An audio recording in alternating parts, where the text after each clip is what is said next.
Bismillahirrahmanirrahim. Assalamualaikum warahmatullahi wabarakatuh. Saya Nabi Syahrul Nida dengan nomor 12101040079. Di sini saya akan mempresentasikan tafsir Al-Quran kelompok 12, yaitu pengertian lingkungan pendidikan. Lingkungan dalam pengertian secara umum berarti situasi di sekitar kita. Dalam kalangan pendidikan, arti lingkungan adalah suatu yang berada di luar diri anak dalam alam semesta ini. Menurut Kamus Besar Bahasa Indonesia, yang dimaksud dengan lingkungan adalah daerah, kawasan, dan sebagainya yang termasuk di dalamnya, sedangkan lingkungan secara umum diartikan sebagai kesatuan ruang dengan segala benda, daya, keadaan, dan makhluk hidup termasuk manusia dan perilakunya yang mempengaruhi kelangsungan peri kehidupan dari kesejahteraan manusia serta makhluk hidup lainnya.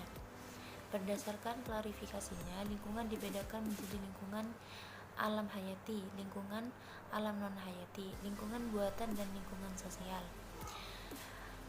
Sebagai contoh, saat berada di sekolah, lingkungan biotiknya berupa teman-teman sekolah, bapak ibu guru, serta karyawan, dan semua orang yang ada di sekolah, juga berbagai jenis tumbuhan yang ada di dalam kebun sekolah serta hewan-hewan yang di sekitarnya. Pengertian lingkungan pendidikan yaitu ada 4. 1. Lingkungan pendidikan Islam, yaitu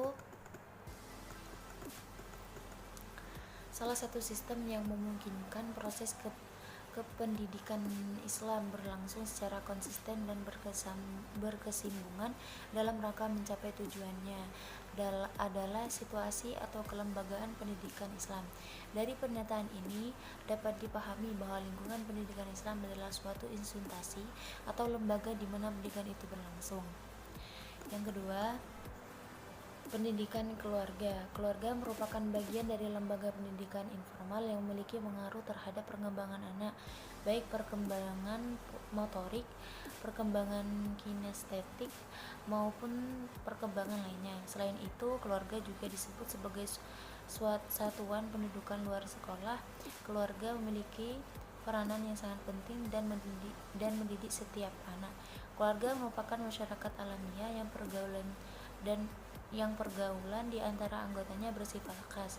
Dalam lingkungan keluarga terletak dasar-dasar pendidikan. Dalam keluarga, pendidikan berlangsung dengan sendirinya sesuai dengan tatanan pergaulan yang berlaku di dalamnya. Keluarga adalah lingkungan pertama dan mempunyai perasaan atau peranan penting dan pengaruh yang besar dalam pendidikan anak, karena keluarga merupakan tempat pertama kali bagi tumbuh kembangnya anak, baik jasmani maupun rohani. Keluarga sangat berpengaruh dan membentuk akidah, mental, spiritual, dan kepribadian, serta pola pikir anak yang ditanamkan pada masa-masa tersebut akan terus membekas pada jiwa dan kepribadian anak dan tidak mudah hilang atau berubah sesudahnya. Baik, yang terakhir, pendidikan di masyarakat. Masyarakat sebagai lembaga pendidikan non formal juga menjadi bagian penting dalam proses pendidikan, tetapi tidak mengetahui peraturan-peraturan yang tetap dan ketat. Masyarakat yang terdiri dari sekelompok atau beberapa individu yang beragam akan mempengaruhi pendidikan serta didik yang tinggal di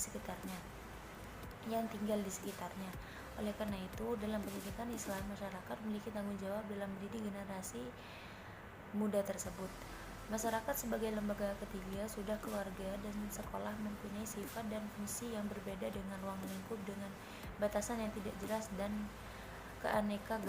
keanekaragaman bentuk kehidupan sosial serta berbagai jenis macam budaya. Serta masyarakat dimanapun berada tentu mempunyai karakteristik sendiri sebagai norma khas di bidang sosial budaya yang berbeda dengan karakteristik masyarakat lain, namun juga mempunyai norma-norma yang universal dengan manusia pada umumnya. Di masyarakat terdapat norma-norma sosial budaya yang harus diikuti oleh warganya, dan norma-norma itu berpengaruh dalam pembentukan kepribadian warganya dalam bertindak dan bersikap. Mengingat pentingnya pada masyarakat sebagai lingkungan pendidikan, maka setiap individu sebagai anggota masyarakat harus menciptakan sesuatu yang nyaman demi keberlangsungan proses pendidikan yang terjadi di dalamnya. Yaitu macam-macam lingkungan pendidikan ada 4, yaitu lingkungan fisik. Lingkungan fisik adalah lingkungan alam di sekitar anak yang meliputi jenis tumbuh-tumbuhan, hewan, keadaan tanah, rumah, jenis makanan, benda gas, benda cair, dan juga benda badan. Yang B, lingkungan budaya adalah lingkungan yang berwujud kesastraan, kesenian, ilmu pengetahuan dalam atau adat istiadat dan lain-lainnya. Yang ketiga atau yang C, lingkungan sosial. Lingkungan ini meliputi bentuk hubungan antara manusia satu dengan yang lainnya.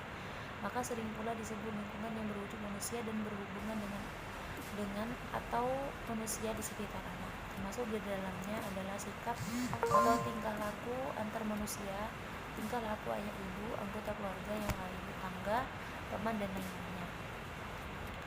Yang terakhir, lingkungan spiritual adalah lingkungan yang berupa agama, keyakinan yang dianut oleh masyarakat di sekitarnya, dan ide-ide yang muncul dan dalam masyarakat di mana anak hidup.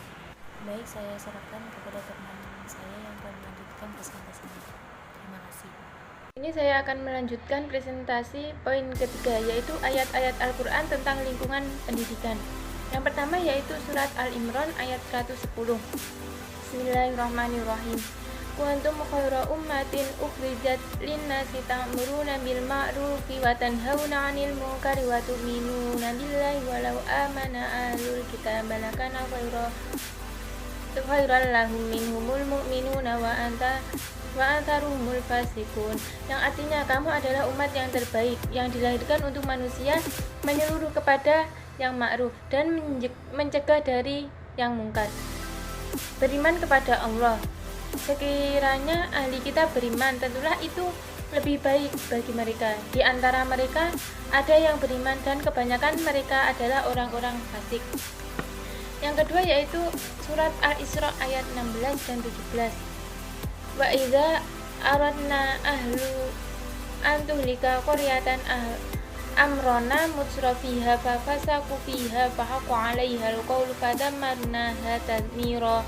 Wa kam ahlakna minal quruni min ba'di Nuhi wa kafa bi rabbika bidzunubi ibadihi khabiran basira. Yang artinya, jika kami hendak membinasakan semua negeri, maka kami perintahkan kepada orang-orang yang hidup mewah di negeri itu. Tetapi mereka melakukan kedurhakaan dalam negeri itu, maka sudah sepantasnya berlaku terhadap perkataan. Kemudian kami hancurkan negeri itu sehancur-hancurnya, dan berapa banyaknya kaum seutuhnya Nuh telah kami binasakan. Dan yang ketiga yaitu surat Al-Quran ayat surat Al-Hud ayat 100 sampai 101. Poin keempat yaitu pengaruh lingkungan pendidikan. Lingkungan merupakan salah satu pengaruh faktor utama dalam pendidikan. Lingkungan sangat berpengaruh dalam karakter seorang anak. Jadi bila anak hidup di lingkungannya baik, sopan santun dan taat kepada agama, maka anak akan menjadikan pribadi yang baik. Dalam lingkungan sekolah, sebenarnya anak memiliki wadah untuk mengembangkan diri dan membentuk karakter melalui kegiatan ekstrakurikuler. Pendidikan ekstrakurikuler merupakan media untuk membangun rasa tanggung jawab, kemampuan bersosialisasi dan interaksi toleransi dalam bekerja sama. Menurut Sumitro, sekolah merupakan lingkungan pendidikan yang mengembangkan pendidikan anak menjadi warga negara yang cerdas, terampil, dan bertingkah laku baik. Sekolah adalah suatu pembentukan watak, dan pembentukan karakter melalui sekolah tidak bisa dilakukan semata-mata melalui pembelajaran atau pengetahuan, tetapi adalah melalui penanaman atau pendidikan nilai-nilai dalam masyarakat. Secara umum, kajian-kajian tentang ilmu biasanya mencakup dua bidang pokok, yaitu estetika dan etika. Estetika mengacu kepada hal-hal tentang justifikasi terhadap apa yang dipandang manusia sebagai keindahan. yang mereka senangi, sedangkan etika mengacu kepada hal-hal tentang justifika terhadap tingkah laku yang pantas berdasarkan standar-standar yang berlaku dalam masyarakat, baik yang bersumber dari agama, adat istiadat, konvensi, dan sebagainya.